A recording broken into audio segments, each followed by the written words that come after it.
All right, so here's for the second part. The next chapter is called Bobby. Here's a picture of Bobby when he was young.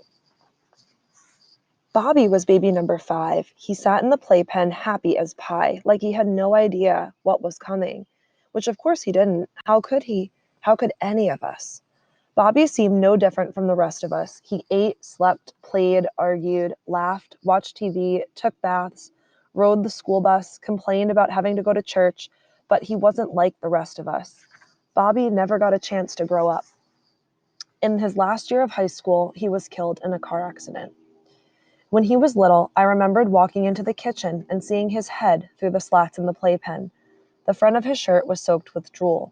Mom said he was cutting his first tooth, but he seemed content talking to himself as he turned the crank on his jack-in-the-box. I tried to sneak past, but Bobby saw me and made a loud sound, extending his little arms straight up into the air like touchdown, which meant pick me up. I'm a sucker for that move. No possible way I could ignore it. Okay, hold your horses, I told him. Bending down, I grabbed him firmly under both armpits, and he made a happy gurgling sound like a baby's idea of a song. As I lifted his little soft body into my arms, he was a real good baby and a terrific brother. Not a day goes by that I don't miss him. The next chapter is called Daily Life, Age 9, and there's a picture of Bobby and Johnny at the edge of the woods. We didn't live in a very big house. Mom and Dad had a bedroom downstairs, Lainey, and the baby slept upstairs in a tiny bedroom. The other upstairs bedroom was a big half-finished room with 3 sets of bunk beds. All the boys slept in there. The bedroom was always a lively place with a lot of hysterical laughter as 2 brothers made a sneak attack on one bunk bed, or another 2 counterattacked with a barrage of stuffed animals thrown from one side of the room to the other. The bathroom was far away, so Mom put an empty milk bottle in the middle of the room. At night, if any of us boys had to pee, instead of walking all the way down to the bathroom, we peed in the bottle. That milk bottle was convenient, but it created a monumental mess if someone accidentally knocked it over, which happened more than once. My brothers and I loved to jump up and touch the wood above the doorways. Every few weeks, Mom had to climb up on a chair and clean off our fingerprints. When Mom went food shopping, she always filled 2 carts to the very top. We helped her lug the bags of food into the house, and then she'd start cooking dinner.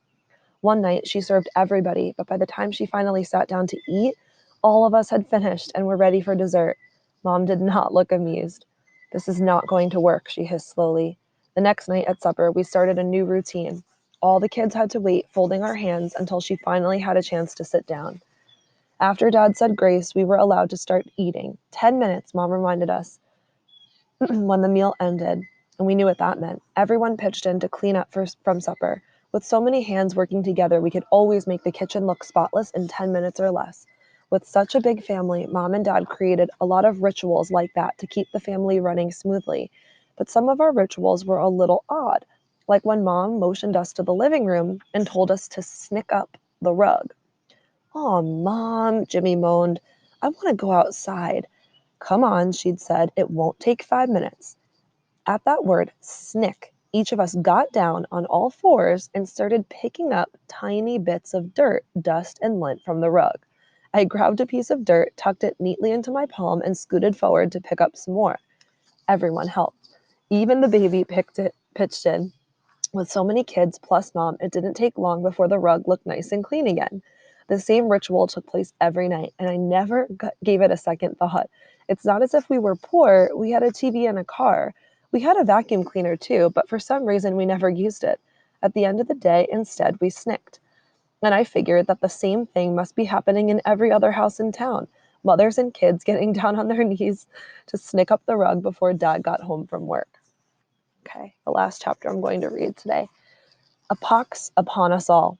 And the picture says, me, Jimmy, Bobby, and Joey with stamps Aunt Mary gave us. We kids did everything together. We sat at the same table, eating the same food, breathing the same air. We shared jokes, songs, glasses, towels, and toys. We'd love to set up a line of blocks so that when you toppled one, it would start a chain reaction and knock them all down, all the way from the living room to the bathroom. We shared the same germs too. First, one of us would catch a cold, or cough or flu, and then another kid would get it the other day or so late, a day or so later, followed by another and another until there were so many sick kids laying around the house it felt like we were living in a hospital. When I was really sick, I got to sleep downstairs in mom and dad's bed during the day. I love that. The saddest part for me was when other kids got sick and I got evicted from the big bed. Usually, mom forbade us to turn on the TV during the day, but when we were sick, she made an exception and let us watch for an hour or so. I love being sick because it's when I got extra special care from mom. She would fix me soup or an egg on toast for lunch. When my nose got plugged up or I had a bad cough, she rubbed Vicks on my chest. But I never got a really big slice of mom's time because there were always babies and toddlers at home, and she had her hands full with them. The winter I was 9, we all got chicken pox all at the same time. Mom about wore herself out trying to take care of us. It got so bad that dad stayed home from work to help out. Don't scratch, mom kept saying as we picked up the sores on our bodies. She gave us baths with baking soda, which left a strange gritty residue at the bottom of the tub. For the first few days, we were perfectly content lying around the house in our pajamas, doing puzzles, reading comics, watching daytime TV, but being cooped up inside soon made us restless.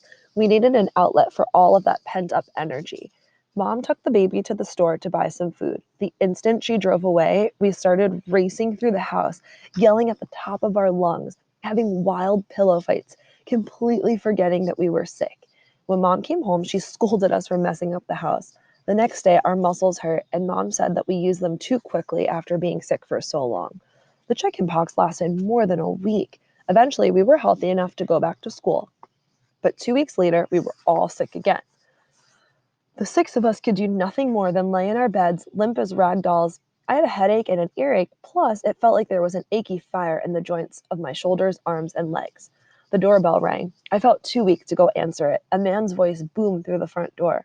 A moment later, Mom led Dr. Wentworth into the living room. He was a friendly, handsome doctor who came to all our house 4 or 5 times a year. They're all sick, he asked. How about the baby? No, Mom said, at least not yet. Well, well, well, Dr. Wentworth said, let's see what we're dealing with. Mom called us all into the living room. Dr. Wentworth sat us in one long row on the couch. Then he went to work, poking backs and bellies and necks, peering into our mouths and ears, listening with a stethoscope to 7 beating hearts. Does it hurt to swallow? Nod. Do you feel tired? Nod. They've got swollen glands, every one of them, and that tells me one thing, he told my mother. They've got the mumps. There's a lot of it going around. Mumps? My mom cried. How long will it last? Figure a good week, the doctor said. A good week? Mom just stared at him. Keep doing what you're doing, Dr. Wentworth told her. Give them lots of liquids, lots of rest. Kids are pretty resilient. They'll survive. I know they'll survive, Mom said, sighing and picking up the baby who started to cry. It's me I'm not so sure about.